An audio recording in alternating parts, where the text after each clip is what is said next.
Good morning and welcome to the Raw Blog. I have no idea how many I've done so far. Maybe 14 or 50, maybe 20. I don't know. It is November 14th, 0942. And I have a lot to talk about today, so this may go a little long. But so much has happened in this week. All good stuff, including the negative thing I'm going to talk about at the end. But there's so much indication of expansion in my personal life. And for those of you who may be watching this for the first time, the Raw Blog series is my personal journal where I'm sharing what's happening with me in my life as I practice my own positively focused framework practice and the manifestations and other experiences I'm having that stem from that. I share this in order to illustrate what it looks like to live the charmed life.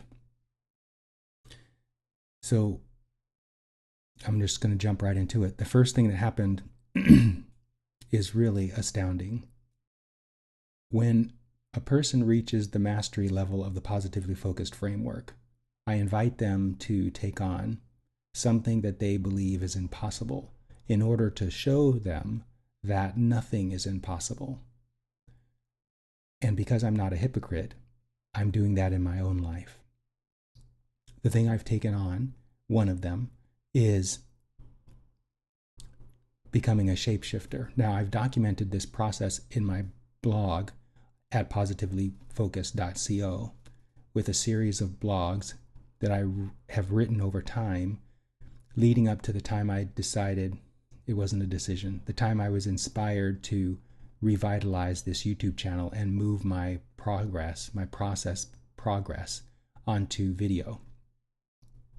So this shape-shifting intention has been happening for many years, actually.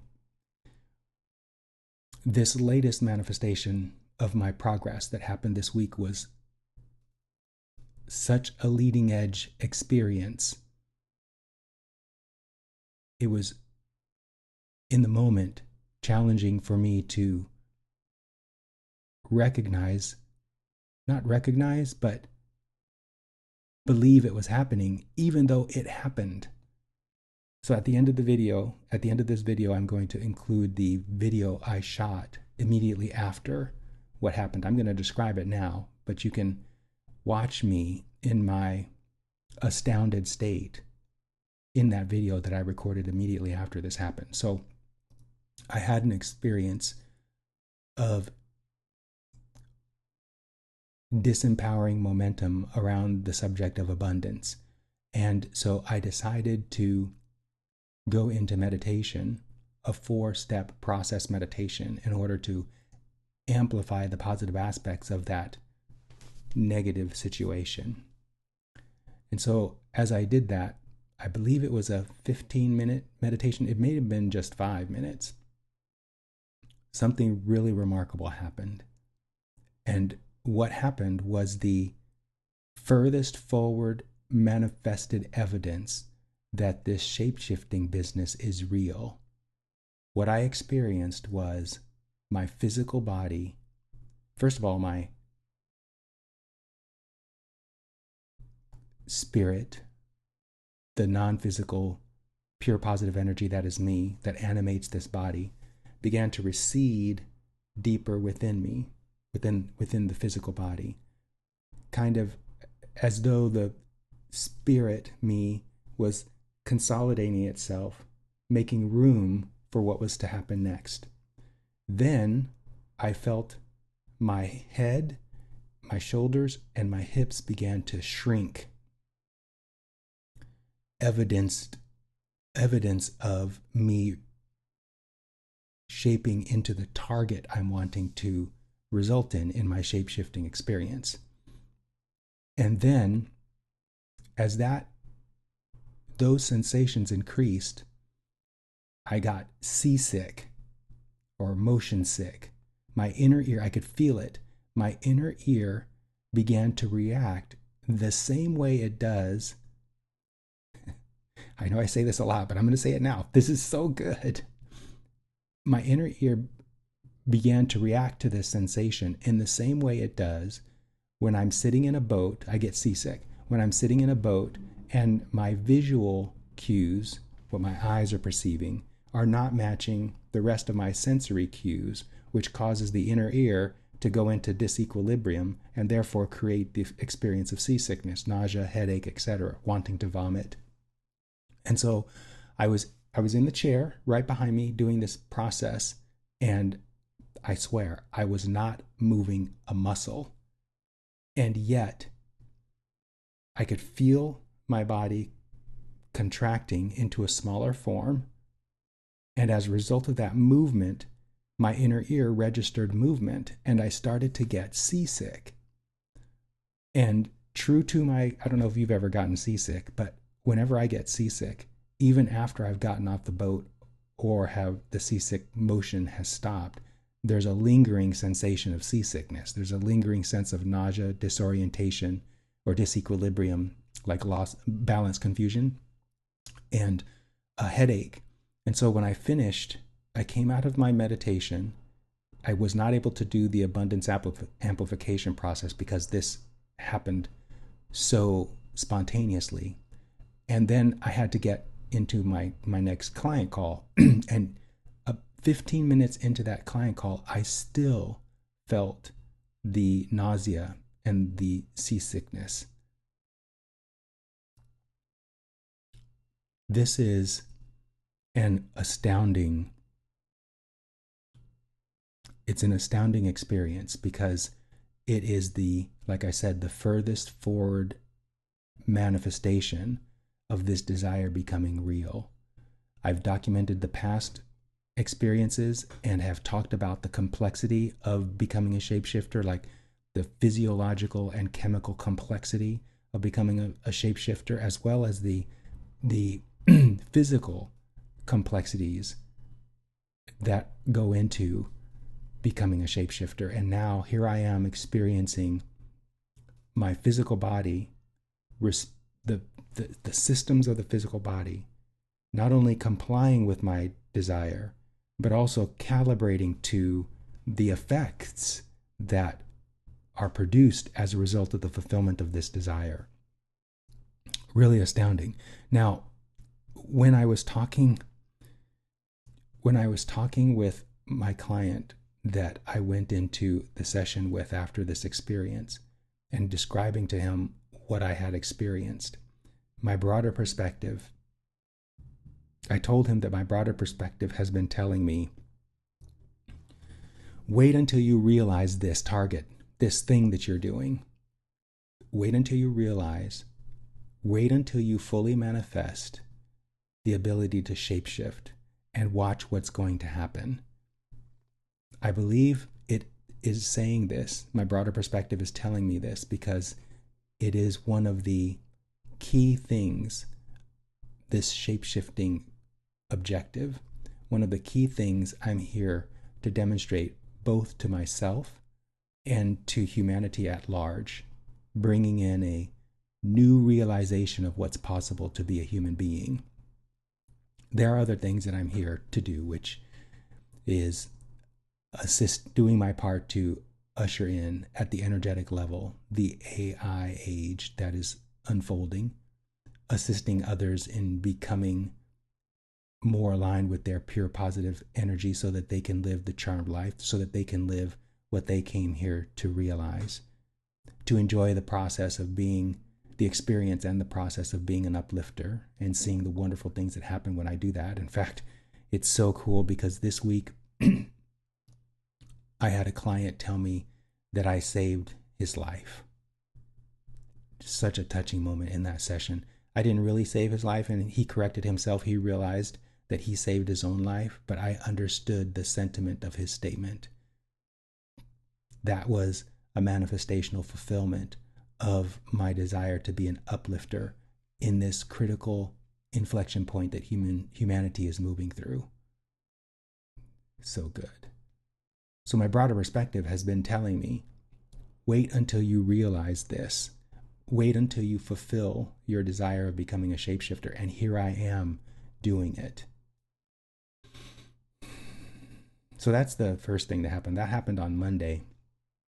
And the rest of this week has been a consistent unfolding of castles and buttons that have really fulfilled me in a significant way. And the client I just mentioned and I, the one who said I saved his life, we had a magnificent unfolding over text message this week on Wednesday. Typically, he and I talk while we're on a walk. He lives in Florida, and so we often do our sessions via walks. And on Wednesday this week, it was in the middle of the day. It was such a beautiful day here in Portland, and I was looking out this window that's in front of me and wanting to go for a walk in the beautiful daylight. And because it's daylight savings, I think it's called now, when my client and I on Wednesday, we meet in the evening at 6. And so it's going to be dark now. And I was thinking, God, it would be really nice to go out on this beautiful day. It's so gorgeous outside. And then I dropped it. Instead of just holding on to that wistfulness, I just dropped it. That was in the middle of the day. And then my client, he texted me and he offered, I'm going to put a screenshot up here so you can see the text exchange. He offered for us to meet on video call instead of going on a walk for our evening session. This was about an hour after I had dropped my desire to go out in the middle of the day. The timing of his offering, this is a button. So let me clarify that. A button.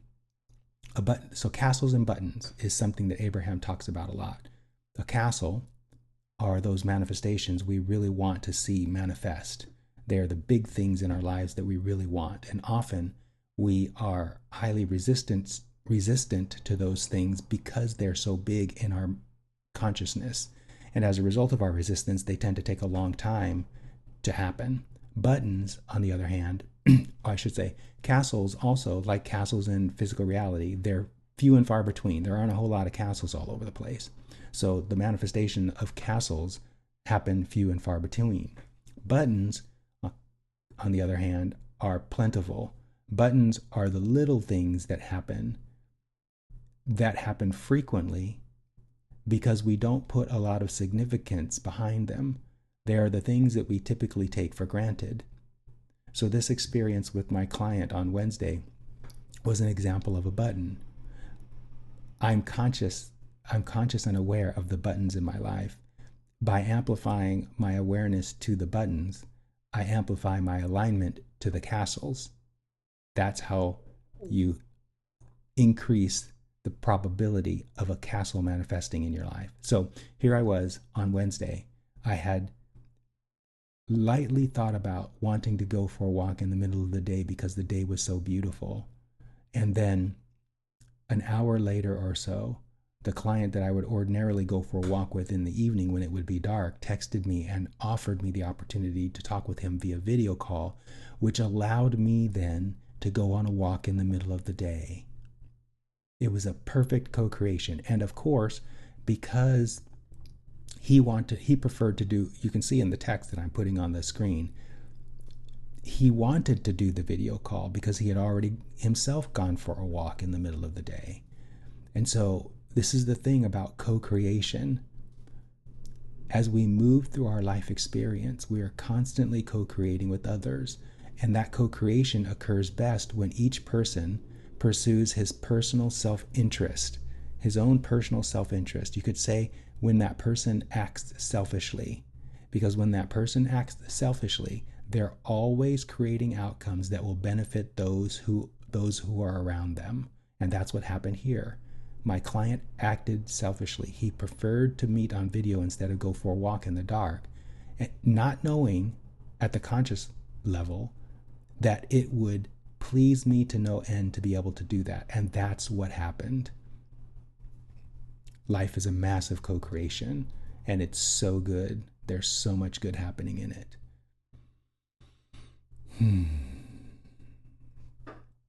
Okay, the last thing, oh great, it's not that the time is, I haven't taken that much time. The last thing I want to talk about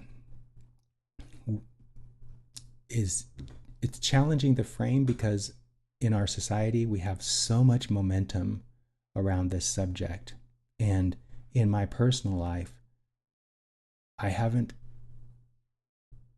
had much experience with it until recently because I've gotten chronologically older. And the subject is sexual expression. I'm using that phrase, sexual expression. I'm just going to say this briefly in replacement of erectile dysfunction. And I'm using sexual expression as a way of soothing the negative momentum of the phrase erectile dysfunction. Can you feel how the phrase erectile dysfunction has more negative momentum in it than sexual expression? Your words create your world. And so last night I had an experience with a lover in which I was experiencing consternation with my sexual expression. My lover, my partner, is very, very kind and very accommodating. She, like me, is highly conscious. It's one of the things I love about her. I had this experience, and when I did, I went into my head. And when I went into my head, this is so good. When I went into my head, I had the experience of the accurate understanding of how the process of thinking works. So I need to talk about how thinking works in order to fully describe what happened in this experience with my lover. We're taught by science and education that thinking takes place in the brain, that every thought you have occurs inside of your skull, and it's confined in your skull. But thinking, that's not how thinking works. How thinking works is your brain is a receiver transmitter communicating vibration. So I should say emanating vibration, emanating and receiving vibration. So when we tune our vibrations to a particular frequency, that frequency draws to our transceiver, our brains, thoughts that exist in non-physical, thoughts that have always been and always will be. So there's a vast library, you could say, of thoughts that exist in non-physical. Every thought that has been thought continues to exist, is what Abraham says. And so when we tune ourselves to a particular vibrational frequency, that frequency makes us a match to certain thoughts. And when we do, those thoughts, which are living things, become a match to us and are drawn to us. And when those thoughts are drawn to us, those thoughts are frequency patterns. And because we're a match to those frequency patterns, our receiver transmitter, our brain, receives those thoughts, and then those thoughts occur in our heads. That's how thinking works. If you're dubious about this, you can contact me and I will show you. I will show you specifically in your own experience how it works that way. So that's how thinking works. So I was in this experience with my lover and had this experience of sexual expression. And as a result of that, it's a chicken or egg situation, you guys. It's like, did I tune myself to the frequency which allowed me to have the experience of the sexual expression I'm talking about? Or did I have the sexual expression and then tune myself to the frequency? And the answer is, it's the former. The sexual expression experience I had was a manifestation, because life is a mirror, was a manifestation of the vibration that was already in me and the momentum associated with that vibration that produced the manifestation, sexual expression or erectile dysfunction. Ooh, that word has way too much momentum. That phrase has way too much momentum. I'm not going to use that anymore. And so I had this experience, and then I went in my head because I'm aware of where thoughts come from. But when I did that, all kinds of crazy, irrational thoughts began arriving in my conscious awareness and my brain. And not only were they about me and my performance, but they were also about my lover and her judgment of my performance. Now, she was not judging me, not one bit, but there were things that she was doing that I was interpreting as though she were judging me. Now, this took a while for us both to soothe, and we talked about it, and it was a magnificent, intimate, loving experience. And it also highlighted for me how powerful our thoughts are. For example, our thoughts are so powerful, they cause us to interpret behaviors of others in a way that's consistent with our thinking. So here's the example. I was in her bed with her. There's a clock next to the bed. Typically, when we end up in an intimate experience, we go way beyond my bedtime. And that was the case last night. We were way beyond my bedtime. I was in the midst of this momentum that I just talked about around my sexual expression. She was really close to me, and I could see her look over what I presumed to be look over at the clock. And when she looked over at the clock, I was in the midst of the negative momentum around my sexual expression. And when she looked over at the clock, I knew she was looking at the clock. And my interpretation of her looking at the clock was, she's wondering when I'm going to go. Can you see how disempowering that thought is? That's the thought that was a match to how I was being around my sexual expression. But that was not what she was thinking. We talked about it like 3 minutes after I had that experience in my head. And what she was thinking was she was keeping me from going to bed on time. That's why she had looked at the clock. One of those thoughts was generous and loving. It wasn't necessarily generous and loving to her because she was making herself wrong, but it was generous and loving to me with regard to her caring about me going to bed on time. The other thought, the one that I had, was disempowering to myself and critical of her for something she wasn't doing. This is where all the troubles in relationships begin. When we're having distortion in our thoughts and beliefs, and as a result of that, attracting to us thoughts that are aligned with that distortion of that distorted frequency, and then thinking that that thought is true. It was such a good experience.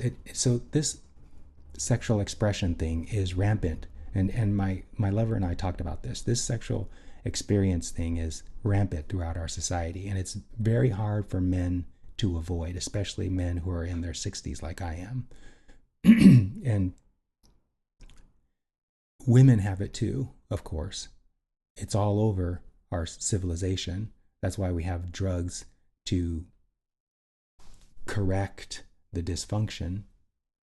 But what my lover and I recognize is that it's all about the thoughts we're thinking and ultimately the frequency we're emanating. And so I have a wonderful opportunity in this experience with this magnificent lover, with my awareness of the spiritual dynamics underlying how physical reality works, to align myself to a probable future reality in which I do not have challenges with my sexual expression. But here's the thing, I've been in this civilization for 60 plus years, and so I have momentum aligned with the sexual expression issue. And it's great that it's coming up now because it's giving me the opportunity to soothe it, create an alignment to a better probable future reality, and in doing so demonstrate to myself that I am the creator of my reality, not the stories of our modern civilization. And I have to recognize that I've been responsible for amplifying that in our civilization. That's why some of my clients who are my age are on things like Cialis. I think that's one of them. And the other one, the real popular one, Viagra. Because they do not know, they're learning, but they're not at the point of being able to actualize what I'm about to say. They do not know that their erectile dysfunction has more to do with what's going on in their head than what's going on between their legs. It's a psychological issue. It's ultimately a vibrational issue. It's not even psychological. So maybe you can see how I'm feeling about this experience. It is a magnificent opportunity to calibrate more into the knowing around the spiritual dynamics underlying how physical reality works, express myself as a creator, and soothe this negative momentum around my sexual expression. It's been such a good week. So what I just talked about happened yesterday. Here it is, Friday, the end of the week. So I had a magnificent week that started with this fantastic meditation in which I created more evidence that I am manifesting this desire I once thought was impossible. Then I had this magnificent button that showed up on Wednesday in correlation with a client. And then on Thursday evening, had this magnificent intimate time with my lover that not only was joyful and romantically, intimately satisfying, but also expressed to me an opportunity to further expand. And now here I am having an opportunity to share all of that with you. Life is so, so good. And it's also, I told this to a couple of my clients this week, life is also relentless. It will relentlessly reflect back to you everything that's going on inside of you. That's how beautiful, that's how loving life experience is for each of us. It's doing that, it's reflecting that so that we can tune ourselves in such a way to produce a reflection that matches everything we want. And ultimately, it's doing that so that we can become more and more the expanded beings that we are in non-physical and represent that here in physical reality. Every moment is a gift we give ourselves, and the loving universe supports that gift giving by relentlessly reflecting back to us everything that's going on inside of us. It can feel overwhelming. It can feel like you have a lot to do.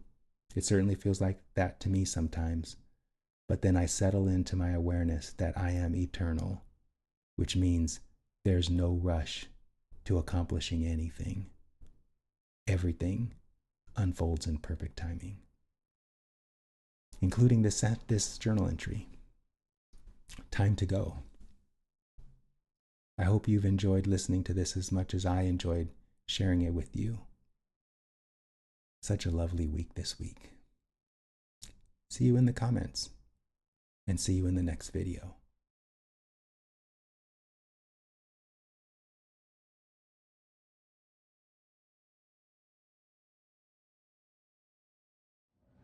Okay, so I just did a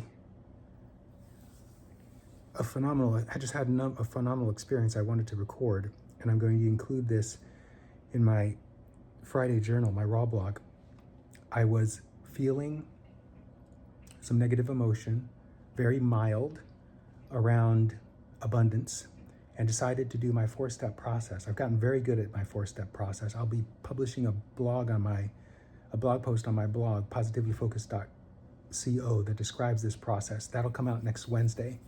But as I did that process just now, I could feel, and I'm feeling the remnants of it right now, I could feel my body transforming. And in the transformation, I felt my spirit recede deeper inside of me, and then I started feeling nauseous. Now, I'm making this up. I'm not saying this is the case, but it sure felt like this. The nauseousness I was feeling, I believe, I'm not moving. All I was doing was focusing energy. I believe the nauseousness I was feeling was my inner ear responding to the changing of my physical body. Even now, I'm still feeling some nauseousness. The changing in my physical body that started first with my face compressing, and then the rest of my body started to match that compression. Now, in order for me to shapeshift, I'm starting to feel it again. In order for me to shapeshift into the target, I have to get smaller. And so that's what I think was happening. I was starting to get smaller, and my inner ear was reacting to that and having this feeling of feeling nauseous. I'm still feeling it, and I haven't moved from this chair that I'm currently sitting in. All I did was do this exercise. Now, this process of becoming a shapeshifter has been occurring over several years. It's a gradual process, so everything doesn't happen all at once, but I'm definitely in the stages. My broader perspective just said the final stages of being able to shapeshift. I'll say more about this in my raw blog, but this was both astounding and literally nauseating. Okay, see you in the next episode.